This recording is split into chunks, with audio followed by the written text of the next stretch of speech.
what is your number 9? Let me see the list. Okay, my number 9 is a cool little indie movie called The Assistant. Okay. On Hulu now, actually, I think I saw it as like one of those deals. I keep on being the one asshole who like rents the movie and like finding out like a week later. It's like Hulu like waits to see when I rent something just so I can like put it on a week later just to spite me. Yeah, Hollywood thanks you for your contribution, Whatever, though. man. I gotta support the industry. This movie stars Julia Garner, who I am not familiar with. I don't watch Ozark, but I hear she is a big part of Ozark, and She's great, yeah. it sounds like she's playing a very different character on Ozark because she's like like loud and cusses a lot, something like that. Yeah. In Ozark, she's Like a redneck. very loud. Yeah. She's totally she's basically she lives with her family's like pretty poor, lives in kind of like trailers that are like parked in a clearing by a lake. Criminal elements in her family, so she's it's an awesome character. But yeah, I think I remember her from like Electric Children. I think was the first thing I saw. Yeah, that's a her in or whatever poster I've seen on Netflix like over and over and never gotten around to seeing. Yep.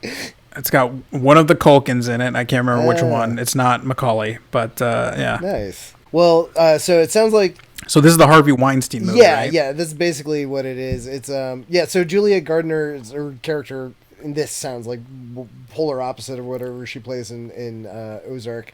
But yeah, it's basically a Harvey Weinstein movie, but it's like another good tone movie. It's done very, very subtly and kind of just like has a delicate touch to it. It's is directed by I think a first-time director named Kitty Green, and I think she apparently was a documentary filmmaker, and this is her first like fiction feature. So it's kind of got like most of the scenes kind of have that fly on the wall feel, and it's one of those movies where it's like kind of like you just see scenes play out, and it's kind of more about like what's not being said than what is. And it's basically she's this young girl who's an intern or an assistant at this big movie studio that's for a producer that's basically Harvey Weinstein. They never come out and say it, but it's clearly has all the same trapping. The thing that's cool about it is like you know most movies, you think of like movie studios, you think of like Hollywood lots, and you usually think of it more of as a West Coast thing, and like